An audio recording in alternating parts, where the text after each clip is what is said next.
रामचन्द्रः स्वामी रामो मत्पिता रामचन्द्रः सर्वस्वर्मे रामचन्द्रो दयालुर् नान्यं जाने नैव जाने न जाने।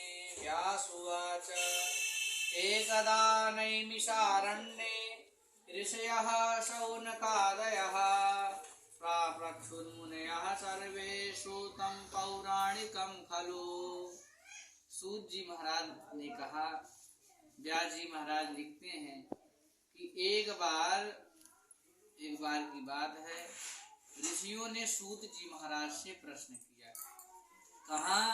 बोले नैमिषारण्य रूपी पवित्र तीर्थ क्षेत्र में सूत जी महाराज से शौनक आदि ऋषियों ने प्रश्न किया। बोले नैमिषारण्य में ही कथाएं क्यों होती हैं? तो कहते हैं जितने भी पुराणों की कथा है, 18 पुराण, जैसे भागवत जी की कथा, जय वाराह पुराण, जय नरसिंह, जितनी भी पुराणों की कथा सब नैमिषारण्य तीर्थ क्षेत्र से। तो देवी भागवत में कथा आती है। बोले एक बार ऋषि महात्मा पहुंचे ब्रह्मा जी के पास, प्रश्न किया, महाराज हम सत्संग करना चाहते हैं, अब संत हैं, 1-2 दिन का सत्संग तो करेंगे नहीं। बोले हजारों युगों तक सत्संग करेंगे, क्योंकि हमारे पास न बाल न बच्चा, सब संत है सब। तो बोले कहाँ करेंगे? तो ब्रह्मा जी ने एक चक्र का निर्माण किया। बोले इस चक्र का तेज जिस जगह निस्तेज हो वहीं पर सत्संग करना। तो नैमिषारण्य मतलब आरण्य, जंगल। तो चक्र की जो दूरी होती है उसको कहते हैं नैमिष। तो जिसकी नैमिष जहाँ गिरी तो ही नैमिषारण्य तीर्थ क्षेत्र, वहाँ आज भी चक्र तीर्थ है। तो चक्र तीर्थ में सारे ऋषि बैठ करके कहत सुनत मुनि मन अनुरागा, और कभी संत महात्मा, कभी वक्ता बन जाते हैं और कभी श्रोता जी। तो सबसे पुराने कौन है, श्रेष्ठ ज्ञान वृद्ध कौन है?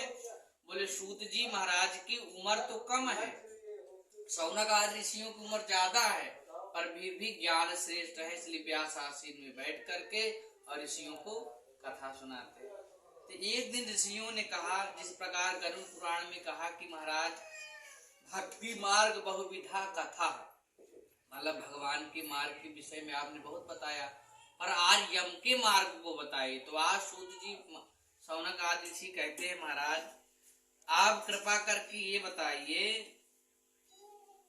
कि व्रतेन तपसा किंबा, संपूर्ण मानव जात के लिए प्रश्न पूछ रहे हैं कि कौन सा ऐसा व्रत किया जाए और कौन सी ऐसी तपस्या की जाए। मतलब अपने घर में हर आदमी बैठकर किस ऐसी देवता की तपस्या करे या किनका पूजन करे जिससे मनवांछित फल की प्राप्ति हो सके। तो सूत जी महाराज ने कहा, देखो ऋषियों, जैसा प्रश्न आज हमसे किया है आपने, ऐसा ही प्रश्न एक बार नारद जी ने भगवान विष्णु से किया था। कैसे? बोले कदा नारदो योगी परानुग्रह कांक्षया पर्यटन विवधान लोकान मृत्यु लोक उपागतः। एक बार नारद जी जीव मात्र पर कल्याण करने के लिए नारद जी विचरण करते रहते। नारद जी को आप जहाँ असुरों के पास भी जाते हैं और देवताओं के पास जाते हैं। नारद जी से किसी से बैर भाव नहीं, वो रावण के पास भी जाएंगे और राम जी के पास भी आएंगे, हिरण्याकश्यप के पास भी जाएंगे, प्रहलाद जी के भी पास जाएंगे। तो नारद जी सारे लोकों का भ्रमण करते करते मनुष्य मतलब मृत्यु लोक में आए। तो मृत्यु लोक की एक विशेषता है कि आदमी इस संसार में आकर के फंस जाता है। क्यों? बोले माया के प्रभाव के कारण। तो संत महापुरुष कहते हैं कि क्या ये माया झूठी है? तो बोले माया झूठी नहीं है। जिस प्रकार भगवान सत्य हैं उसी प्रकार भगवान की माया भी सत्य है। भगवान की माया झूठी कैसी है? बोले जब हम संसार में रह करके भगवान को विसार दें तो माया झूठी है, और भगवान को यदि याद रखे रहे। रामचरितमानस में कहा गया, गो गोचर जहाँ लगी मन जाई, सो सब माया जानहु भाई। बोले का विषय। जहां तक भी हम देखते हैं सब क्या है, माया है। हम जो भी देखते हैं सुनते हैं सब माया है। तो जैसे जब बाली खत्म हुए तो तारा आकर के विलाप करने लगी, रोने लगी। राम जी ने देखा, राम जी ने समझाया, बोले हे तारा तुम क्यों रो रही हो? बोले हम आप किसी के पति मर जाए, कोई कहे कि कहबरे रो रही हो तो उसको कितना खराब लगेगा। तो राम जी ने ज्ञान दिया, बोले ये बताओ कि तुम इस शरीर से प्रेम करती थी कि जो आत्मा चली गई उससे प्रेम करती थी? तो तारा ने कहा नहीं, जो आत्मा चली गई, हम शरीर से। अगर राम जी ने कहा यदि शरीर से प्रेम करती हो तो ये शरीर सामने पड़ा है, फिर रो क्यों रही हो? तो तारा का सारा ज्ञान वहीं पर मतलब मिल गया कि जो आत्मा थी तो चली गई, अब हम रो क्यों रहे? तो शरीर पड़ा है, तो शरीर से प्रेम तो था। बोले जो आत्मा चली गई उससे प्रेम था। तो राम जी ने जब दिव्य ज्ञान दिया तो उसको ज्ञान हो गया। तो नारद जी ने देखा क्या? नारद जी ने देखा कि सभी क्लेशित हैं। जब जैसे किसी घर में आप ज्यादा दिन तक रहने लगे, किसी भी घर में ज्यादा दिन तक, जब आपका शादी विवाह हो, वहाँ घर लड़के बच्चे भी हो जाए, लड़कों बच्चे का भी, तो एक जगह रहते रहते रहते रहते वहाँ कलाएं होने लगती है। एक जगह आप कहीं भी, इसीलिए महात्माओं संत सुखी विचरंत मही, महात्माओं का क्लेश क्यों नहीं होता? क्योंकि वो विचरण करते रहते, ना तो उनका कोई घर है ना पाठ है। या इस आश्रम में रहे, जितने दिन तक मन का क्लेश नहीं हुआ, रुके, देखे कि तनी बहुत झगड़ा आई तो वहां से उठाए अपना झोरिया बुस्तर दूसरे आश्रम में चले गए। हम आप में क्लेश क्यों होता? बोले एक ही जगह रहना है, चाहे अनुकूल व्यक्ति हो चाहे प्रतिकूल व्यक्ति हो, रहना एक ही छत के नीचे है। तो वहां क्या होता है, जब बहुत दिन तक रहने लगते तो नाना प्रकार की राग द्वेष कलह, लोगों लड़ाई झगड़ा, कि इन सबसे दूर कैसे होंगे? बोले रहना तो इसी छत में भाई, गृहस्थ दूसरे घर में तो जाएगा नहीं, वो अपने घर में रहेगा। तो नारद जी ने देखा कि लोग क्लेशित हैं, तो एक क्लेश कैसे जाएगा? बोले क्लेश जाएगा भगवान विष्णु की कथाएं सुन करके। जैसे कथा सुनेंगे तो उस कथाओं से ज्ञान होगा। भागवत की कथा सुनेंगे, भगवान का पूजन करेंगे। जब भगवान से जुड़ जाएंगे तो संसार को सोचेंगे नहीं, कौन क्या कर रहा है, कौन हमको गाली दिया, कौन हमसे प्रेम करता है, इसी विषय में सोचने का टाइम नहीं रह जाएगा। मतलब संसार की चर्चा, भाई माया की चर्चा करेंगे तो माया में लपटते जाएंगे। तो नारद जी ने देखा क्लेशित लोग हैं, तो नारद जी ये सोच करके भगवान के धाम चले आए। अब नारद जी जैसे ही भगवान के धाम आए, बोले कैसे आए? बोले एक बार कर तल बर बीना, गावत हरि गुण गान प्रवीणा, क्षीर सिंधु गवने मुनिनाथा, जहाँ बस श्री निवास सुति माथा। नारद जी आए भगवान के धाम, जैसे ही भगवान ने देखा नारद जी तो बिठाया। बोले नारद जी बहुत दिन के बाद आए। नारद जी ने जब भगवान की सुंदर स्वरूप को देखा तो एक जैसे आत्मा, जैसे किसी संत महापुरुष को कोई देखे, आचार्य को देखे, तो एक मन की अंदर से निकले कि हम इनकी स्तुति करें, हम इनको कुछ दें, ऐसे हो जाता है। अपनी बहन को देखे तो ऐसा प्रेम, अचानक प्रेम उमड़ जाना, वो एक स्वाभाविक प्रेम होता है। तो नारद जी ने भगवान की बड़ी सुंदर स्तुति, कैसे? बोले मन से। बोले नमो वांग मनसातीत रूपाय अनंत शक्तये, आदि मध्यांत हीनाय निर्गुणाय आत्मने। हे प्रभु, आपको मन के द्वारा नहीं कहा जा सकता है। भगवान मन वाणी के द्वारा अतीत, मतलब उनको हम चाहे कि हमको व्याकरण पढ़ के या खूब कुछ तैयार करके हम उनकी स्तुति गाएं, तो हम सामर्थ्य नहीं है कि हम उनकी स्तुति गा सके। मन के द्वारा योगी लोग सोचे कि हम मन, हमारा सबका मन कैसे? बोले चंचलम ही मना कृष्णा प्रमाथि बलभद्र। मन सबका चंचल होता है, पर योगी लोग उसी मन को एकाग्र कर कर भगवान का चिंतन करते हैं। तो योगी लोग सोचे कि हम मन के द्वारा भगवान को जान लें, तो मन के द्वारा भी भगवान को पकड़ा नहीं जा सकता।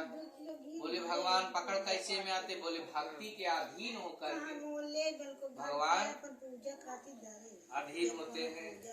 इस प्रकार की सुंदर स्तुति नारद जी ने भगवान की श्री भगवान वाच किमर्थमागतिस्त्वं त्वं किं ते मनसि वर्तते कथयस्व महाभाग तत्सर्वं कथयामि ते। नारद जी से भगवान ने कहा कि कहो नारद जी, इतने दिन के बाद कैसे आना हुआ, क्या कारण है?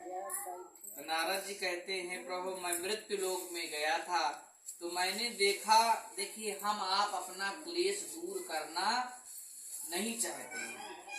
हम अपना क्लेश क्यों? क्योंकि हमको उसी में रस आ रहा। हम आप सब अपनी बात नहीं, सब हम लोग जिस दिन हमारा मन स्वाभाविक भगवान की तरफ मुड़ जाएगा, तो हमें मतलब फिर हम अलग प्रकार के जीव हो जाएंगे। तो क्लेश क्या है? तो संसार की चर्चा से करना क्लेश, संसार की चर्चा करना ही क्लेश है। नारद जी कहते हैं प्रभु मृत्यु लोक में जितने लोग हैं सब क्या है? बोले क्लेशित है और नाना योनियों में उत्पन्न होकर के अपने अपने पाप कर्मों को पका रहे। 3 प्रकार के ताप होते हैं।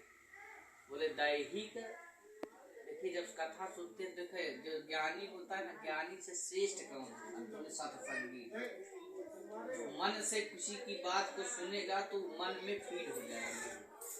कभी समय आए तो वो बातें उसको खुद ही याद आ जाएंगी, कोई दूसरे के जीवन के विषय में। क्योंकि मन की क्या है ना, जैसे कोई महिलाएं होती थी बहुत जानकार हो जाती, कैसे? बोले लोगों की बात को ग्रहण कर लेते,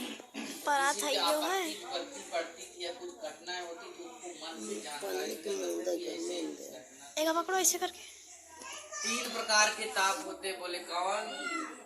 दैहिक, दैविक और भौतिक। 3 प्रकार के ताप जो भगवान का दिया हुआ भगवान काटेंगे। जो शरीर से पाप कर्म हो जाते हैं अभिमानवश, किसी भी कारण से जो शरीर से जो पाप हम करने जाते मनसा वाचा कर्मणा, तो इस शरीर से ही भोगना पड़ता है। उसको भोगने के लिए कोई आता नहीं है। तत्कथम समय नाथ लघु पाए न तद्वचः। तो कहते हैं प्रभु कोई सरल उपाय हो तो बताए जिससे मनुष्यों का क्लेश जाए। भगवान कहते हैं हे नारद जी, बड़ा ही सुंदर प्रश्न किया कि किस प्रकार से मनुष्यों का क्लेश खत्म हो, जिसे करने से मोह खत्म हो जाता। मोह क्या है? बोले मोह सकल व्याधिन कर मूला, जहि ते बहु जहि बहुसूला। मोह क्या है? मोह है क्या? मोह कहते हैं कि जो अपने पराये का भेद, मैं तय तोर मोर तय माया। जैसे घर में बहुत लोग होते हैं, पर ये हमारा लड़का है, इसमें हमारी प्रीति, ये हमारे पति है। पति और देवर में भेदभाव कर देना। ये हमारी बहन है, ये पराये। ये जो अपने हैं ये पराये हैं। ये मेरा है, ये तुम्हारा है। राम राज्य कब होगा? बोले अयोध्या कब बनेगी? जहाँ राम जी ने सारा राजपाट भाई के लिए छोड़ करके चला गया। एक बार पता भी चला, सारा घर द्वार छोड़कर जंगल चले गए। और यहाँ हम क्या करते हैं? ये हमारा है, ये तुम्हारा है, ये मन की जो बातें।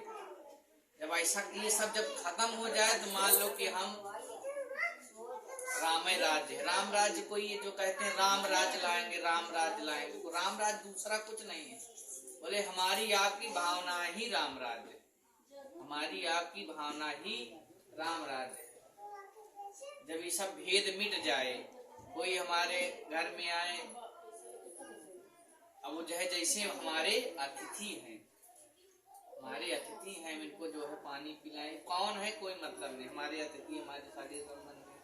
जब इस प्रकार से भावना आए तब राम राज होता है। भगवान ने कहा कि नारद जी सुनो, जो मेरी पूजा करता है और मेरे निमित्त भोग अर्पण करता है, मेरे लिए व्रत रहता है, तो उसके सारे प्रकार के मनोवांछित फल पूरी हो जाते हैं। तो नारद जी ने कहा, प्रभु ये बताइए इसका फल क्या है और किस प्रकार से क्या विधान है, किसने व्रत को किया। भगवान कहते हैं सबसे बड़ा फल ये है कि दुख बहुत संसार में कमाया, 8 दिन मेहनत किया, पैसे टर्नओवर किया, इधर किया, घर बनाया, जमीन बनाया, गाड़ी बनाया, पर उससे आपको कहो सुख मिलेगा तो सुख उससे नहीं मिलेगा। आप विचार करके देखो, निजी अनुभव बता रहे हैं। संसार में काम करते रहो, अपोलहू के बैल जैसे पेरते रहो, उससे कहो कि जो ना मक्खन निकल जाएगा या रस निकलेगा जिससे हम तृप्त हो जाएंगे, उससे कुछ होने वाला नहीं। सच्चा किसी कॉल आ रही है। अगर उसमें सुख होता तो शाश्वत एक जैसा बन जाता। बोले वो सुख नहीं है। किसी कॉल आ सुख रही है। कहाँ है? बोले सुख जय भगवान की प्रकाश भक्ति काला में। का कोई तन दुखी, कोई मन दुखी, कोई धन बिन रहत उदास, थोड़े थोड़े सब दुखी, सुखी राम कै। आप विचार करके देखें, आप संसार में चाहे जिससे मिले, कोई शरीर से दुखी है, कोई मन से दुखी है, किसी की सास अच्छी नहीं मिली है, किसी की ननद अच्छी नहीं मिली है, किसी के पति अच्छी नहीं मिले हैं, या किसी को पड़ोसी बहुत खतरनाक मिल गया, रोज सवेरे शाम झगड़े करता है। ऐसा पड़ोसी भी किसी को मिल जाते जो सवेरे शाम रोज झगड़ा करेंगे। तो कोई शरीर से दुखी है, कोई मन से दुखी रहता है, और कोई धन के बिना उदास रहता है। जब धन नहीं है तो उदास रहता है, हमारे पास धन नहीं। सुखी कौन है? बोले भगवान के दया से ही सुखी है, क्योंकि ना वो उनका मन भी स्वस्थ है, भगवान में मन लगाए, शरीर भी स्वस्थ है, धन नहीं है तो उसके लिए उदास नहीं रहते। सोचते हैं कि जो हमारे भाग्य में है, मतलब जो हमारे प्रारब्ध में है, वो चीजें हमको मिल रही। तो भगवान कहते सबसे बड़ा फल है कि दुख और शोक का समन्वय कर देता है। सौभाग्य संतति करम, किस दिन करे किस समय करे, तो एक भगवान सत्यनारायण व्रत की कथा है, जो बृहस्पतिवार शुक्रवार से मतलब नहीं, आप किसी भी दिन कहें, किसी भी समय कहें, पर भक्ति श्रद्धा समन्विता, फल उतने मिलेगी जितनी आपकी भक्ति और श्रद्धा। भक्ति किसमें हो? बोले भक्ति भगवान में हो। श्रद्धा किसमें हो? बोले ब्राह्मण में श्रद्धा हो। भक्ति भगवान में हो, श्रद्धा ब्राह्मण में हो, तो उतना ही बढ़िया फल मिलता है। तो सत्यनारायणम देवम यजेच्चैव न सामुखे, सत्यनारायण भगवान की मूर्ति पूर्व दिशा में रखें। यह लड्डू गोपाल की मूर्ति पूर्व दिशा में। यदि लड्डू गोपाल नहीं है, सत्यनारायण भगवान की मूर्ति नहीं है, तब क्या करें? तो कहते नहीं है तब शालिग्राम भगवान की मूर्ति अभाव में नहीं है। इसीलिए ब्राह्मण लोग जानते हैं कि कोई भक्त तो है नहीं संसार में जो भगवान की फोटो रखेंगे। बहुत गिने 100% में 2%, 1% जो भगवान की फोटो को रखते हैं नहीं। इसीलिए ब्राह्मण लोग शालिग्राम भगवान की मूर्ति लेके चलते हैं, जजमान कोशिश पूजा कराएंगे, रखें चले। जानते हैं कि इनको संसार में एक दिन तो पूजा